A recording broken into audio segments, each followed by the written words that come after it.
The top stories: Hungary keen to strengthen multifaceted cooperation and ties with Ethiopia. And Sudanese warring parties agree to a 24-hour ceasefire.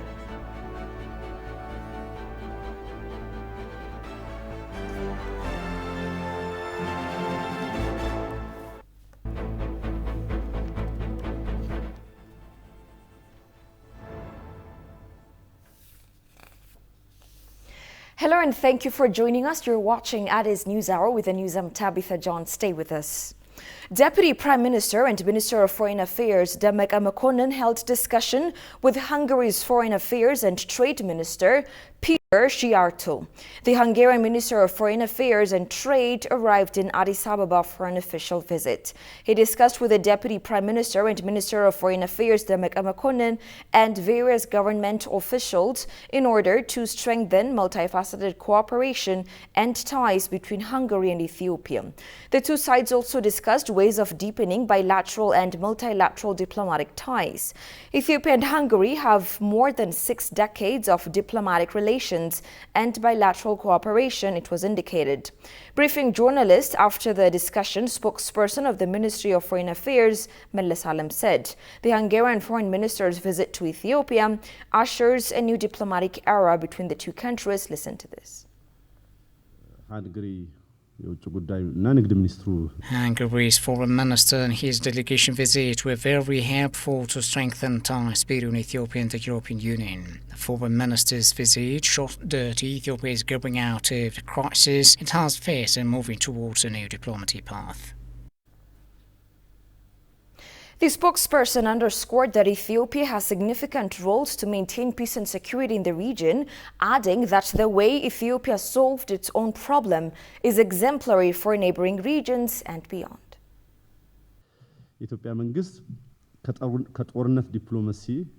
In order to resolve its domestic disputes and implement the pre-Tory peace deal, the Ethiopian government is making outstanding efforts to stabilize peace and security throughout the country. Ambassador of the Russian Federation to Ethiopia, Yevgeny Terekin, said that the diplomatic relationship between Ethiopia and Russia was established in 1898, a couple of years after the historic Adwa victory, and since then, the two countries have been enjoying time-tested relations.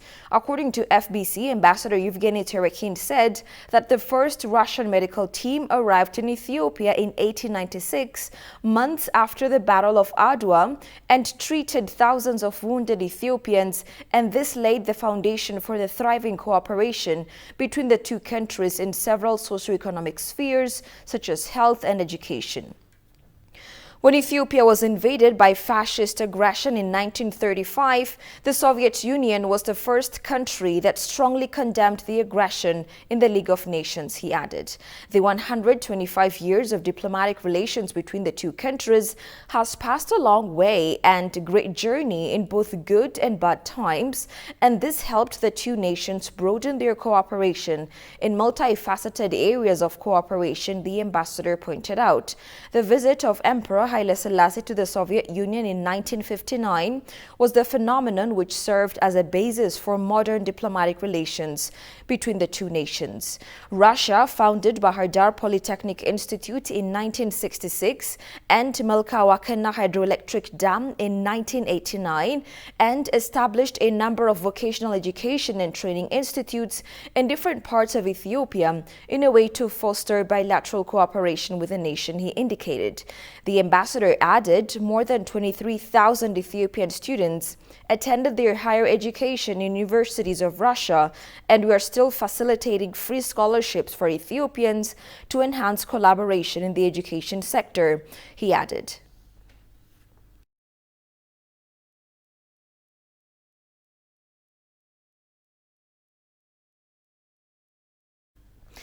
East Africa Skills for Transformation and Regional Integration Project, ESTRIP, being carried out in collaboration with the World Bank, has been creating conducive environment to enhance regional integration in the areas of technical and vocational trainings.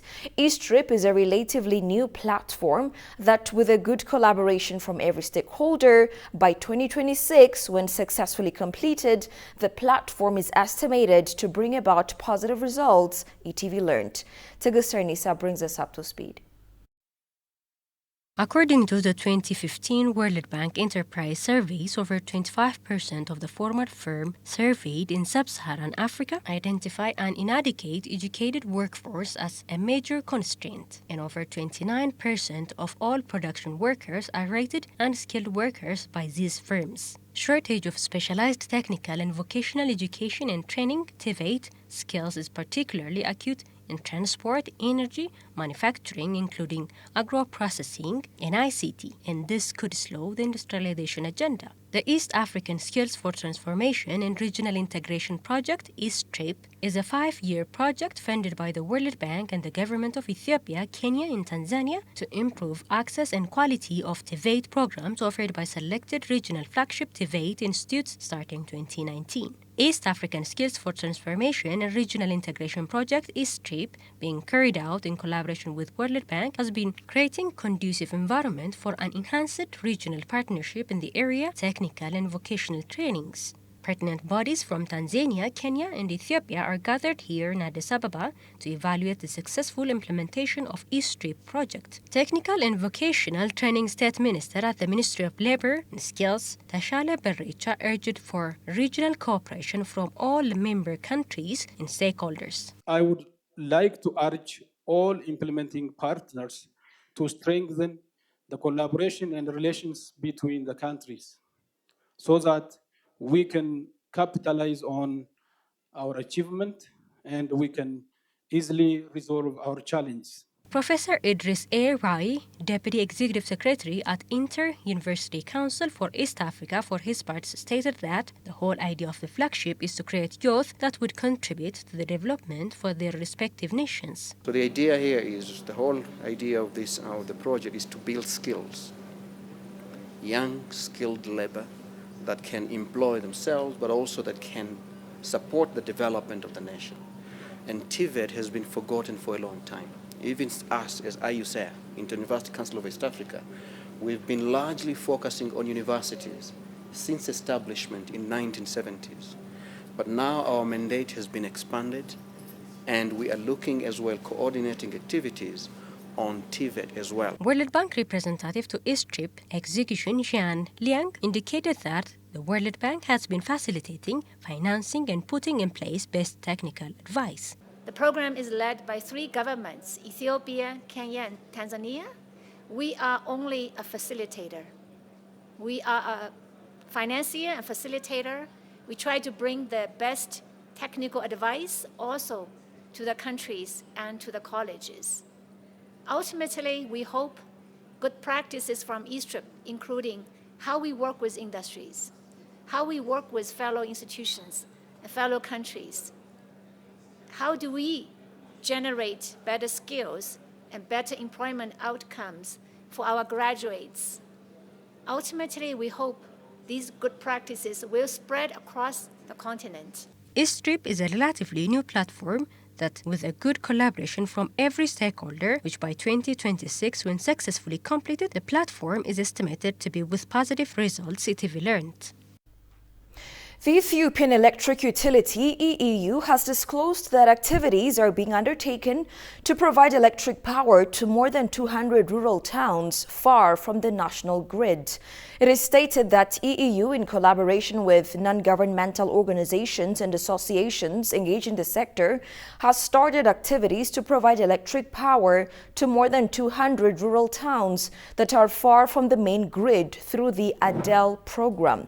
It is also said that the National Electrification Program is working to provide 65% of the required electric power from the main grid and 35% from alternative energy sources to the population of the 200 rural towns.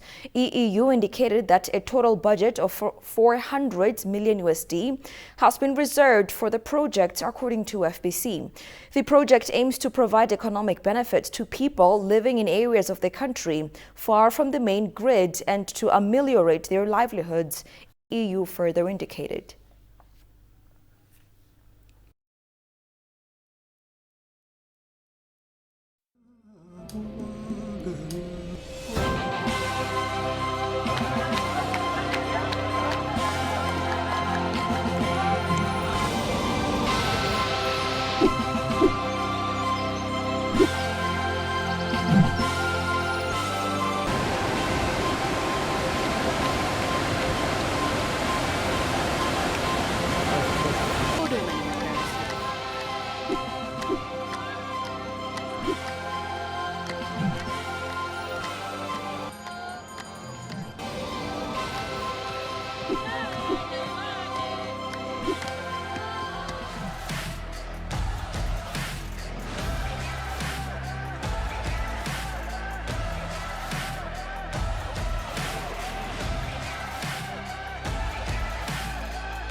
In business news, the Russian energy company Roshydro has expressed its keen interest to invest in the energy development sector in Ethiopia. Representatives of Roshydro held a virtual discussion with the Water and Energy Minister of Ethiopia, Habtamu Tafa, on how to explore immense potential in Ethiopia in the energy sector. The minister said that Ethiopia's power supply is below 50% despite the immense renewable energy potentials in the country, stressing needs to build production capacity to boost power link in the region. Roshydro's representatives, for their part, expressed their readiness to invest in Ethiopia by applying their long experience in the area. Roshydro has already engaged in energy production in various African countries.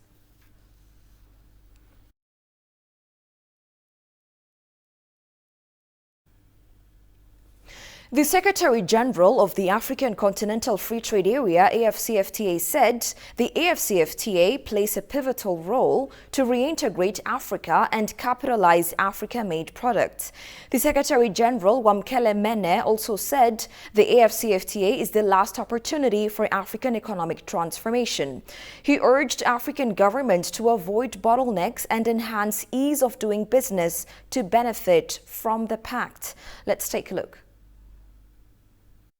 The African Continent Free Trade Area is the world's largest free trade area, expected to connect 1.3 billion people across 55 countries. Talking to ETV, the Secretary General of the AFCFTA stated that the regional free trade area has been exerting fast to reduce tariffs and non-tariff obstacles while giving priority to the economy of the region. The big challenge that we have as Africans is to break this colonial economic model.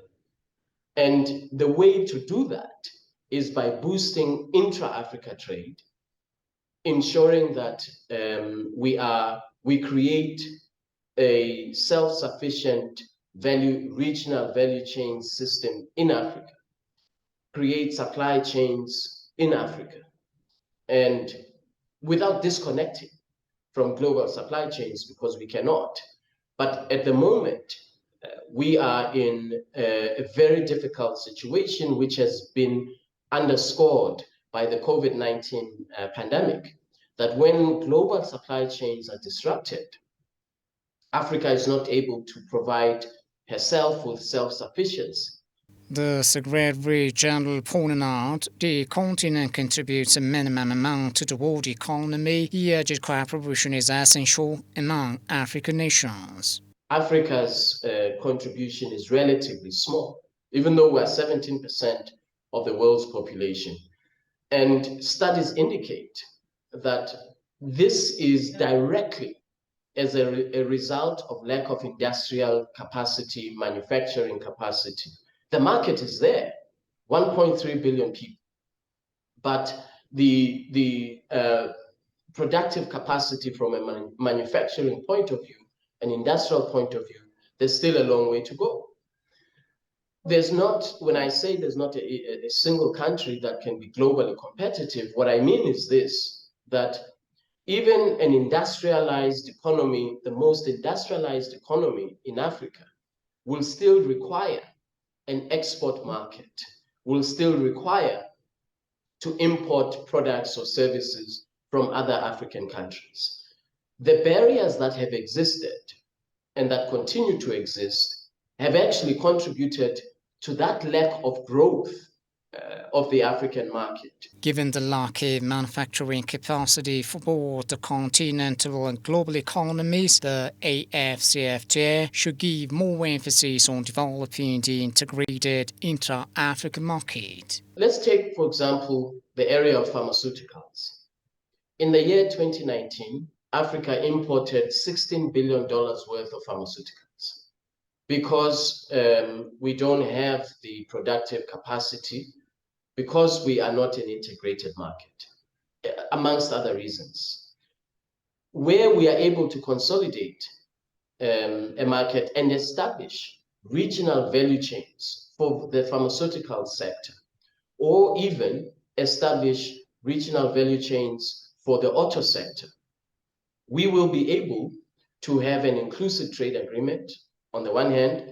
On the other hand, we will be enhancing our own manufacturing capacity, a regional value chain that is spread out throughout the continent, the processing of leather in Ethiopia, the processing of rubber in Liberia, the processing of and the assembly of the vehicle in Morocco. Continental value chain is what will enable us to have an inclusive trade agreement. According to the Secretary General, AFCFTA aims to boost trade between African nations with authentic products created on a continent rather than continuing the neo-colonial tradition of Africans selling commodities mostly made elsewhere in the world.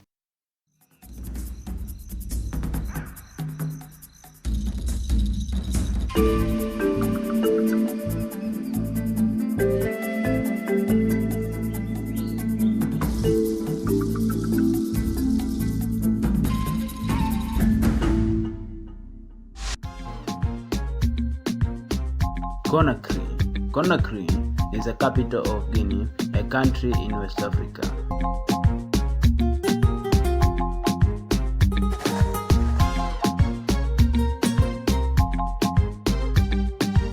A port city, it serves as the economic, financial, and cultural center of Guinea and is the largest city in the country.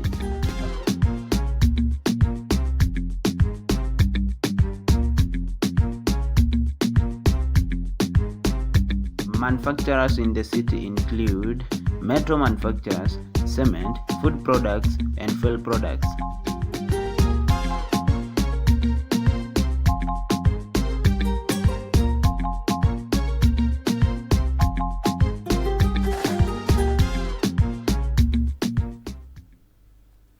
The Intergovernmental Authority on Development, IGAD, has announced that Kenyan President William Ruto, South Sudanese President Salva Kiir, and Djibouti's President Omar Guelleh will go to Khartoum in an effort to broker an immediate ceasefire. This comes after IGAD called for an immediate and unconditional cessation of hostilities between the warring parties in Sudan during an emergency virtual session of heads of state and government on Sunday, the spokesperson added.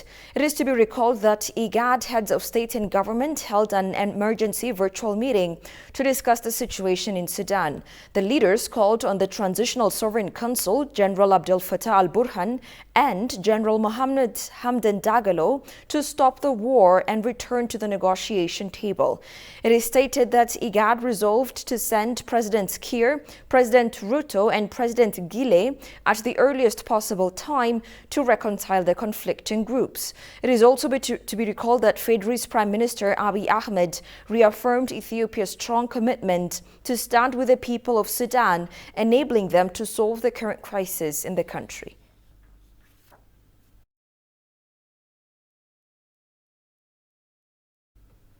And finally, Sudanese warring parties have agreed to a 24-hour ceasefire to evacuate safe passage of civilians. There have been more fighting in Sudan, where rival forces remain locked in a power struggle despite international calls for ceasefire. The United Nations Secretary General Antonio Guterres has strongly condemned the outbreak of violence in Sudan and called on the leaders of the warring sides to immediately cease hostilities and engage in dialogue. Kidan Abaina has more from Al Jazeera. Khartoum airport and the areas around it were battlegrounds for the escalated fighting between Sudan's army and the biggest and most powerful paramilitary force. In New York, the UN Secretary General held talks with two men and the regional leaders. He has strongly condemned the outbreak of violence in Sudan and called on leaders of the warring sides to immediately cease hostilities and engage in dialogue. The situation has already led to horrendous loss of life, including many civilians. Any further escalation could be devastating for the country and the region. I urge all those with influence over the situation to use it in the cause of peace, to support efforts to end the violence, restore order, and return to the path of transition. The humanitarian situation in Sudan was already precarious and is now catastrophic.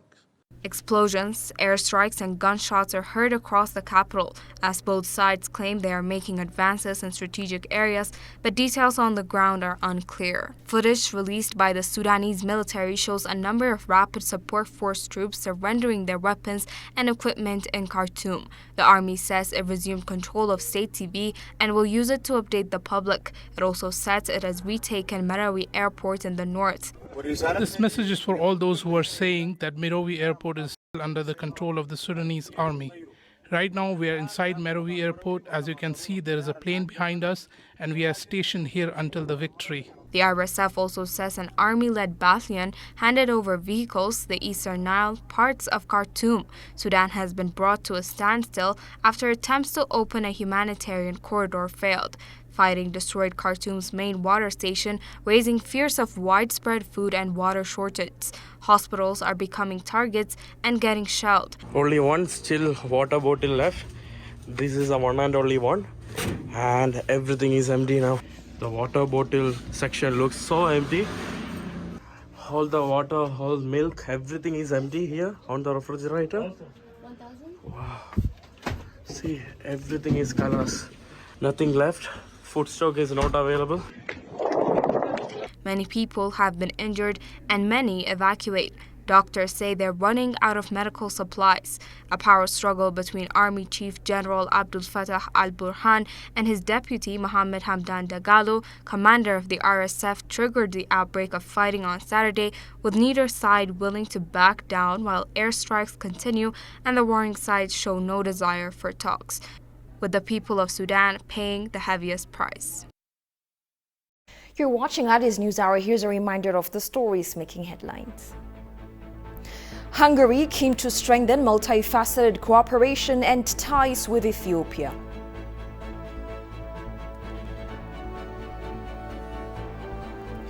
And the Sudanese warring parties agreed to a 24-hour ceasefire.